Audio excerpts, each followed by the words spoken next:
Welcome back to Cheddar Business. Technology is accelerating society at a rapid pace, impacting our daily lives and the global future. And a new book dives into current innovation and the bigger picture of what is next. Joining us now is Peter Diamandis and Stephen Kotler, authors of The Future is Faster Than You Think. It's great to have you both with us. A pleasure, Kristen. Peter, we'll start with you.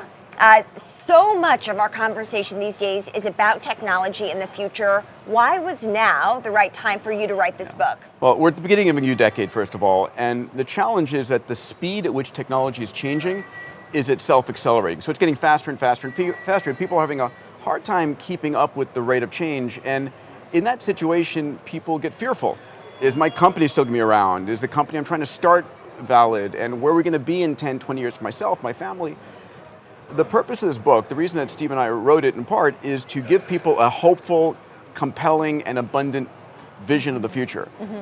And then what we see as these technologies converge, impacting healthcare, finance, insurance, food, entertainment, all these industries. It's a blueprint. Stephen, what gives you hope for the future when it comes to technology?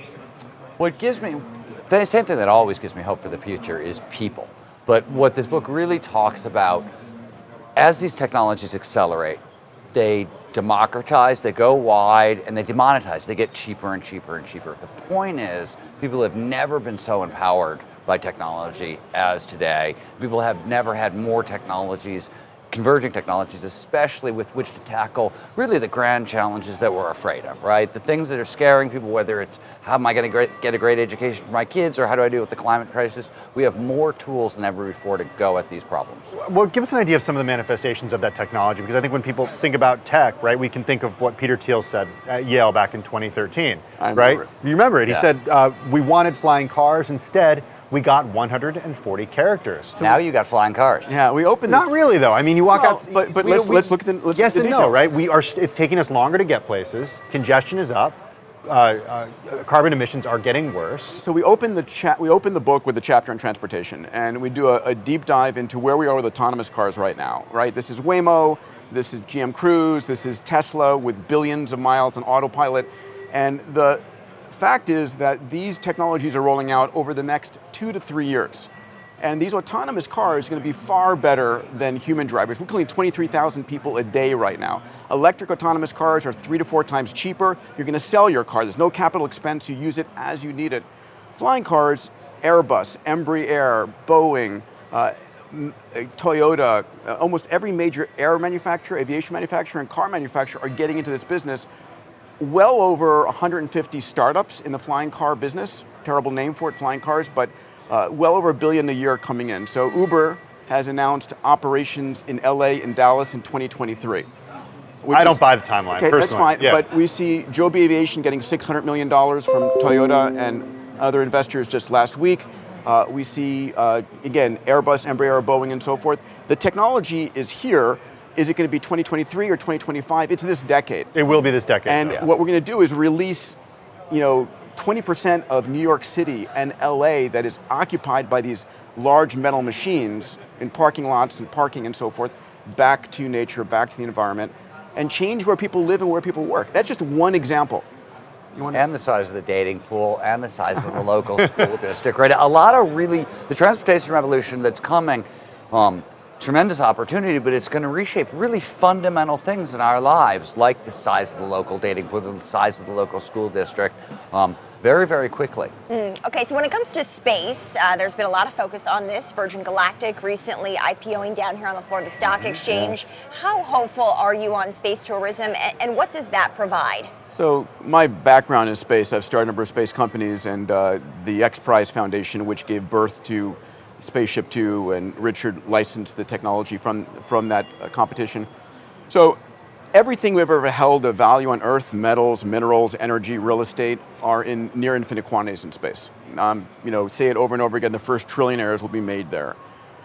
It was the Soviets and the US in 1960s that got us going.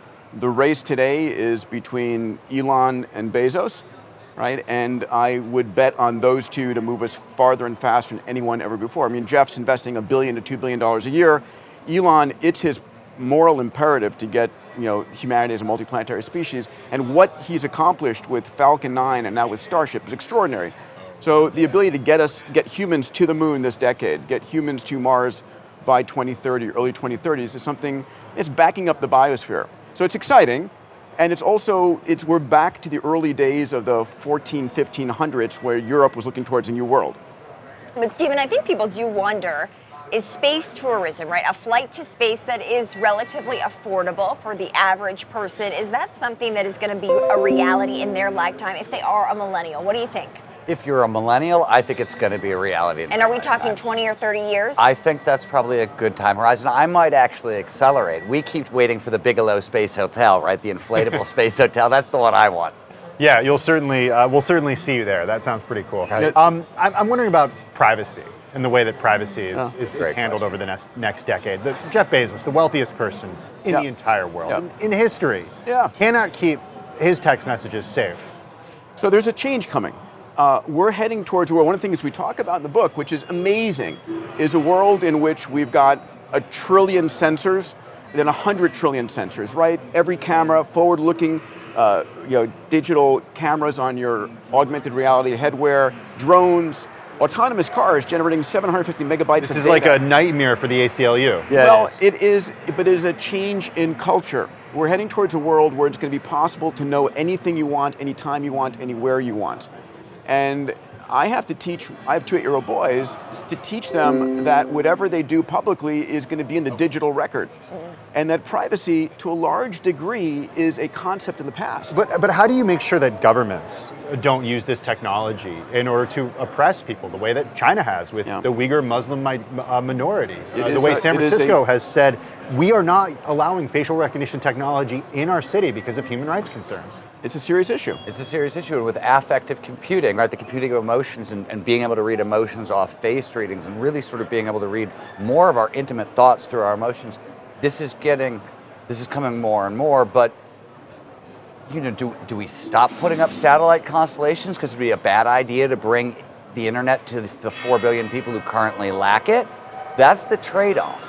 So what we get on the upside, I think, makes it worthwhile to wrestle with the privacy issues, but we're certainly going to wrestle with them. All right, we got to leave it there, guys. Thank you for joining us, though. That's Peter Diamandis and Stephen Kotler, authors of The Future is Faster Than You Think. There you see the book on sale now. If I could, the future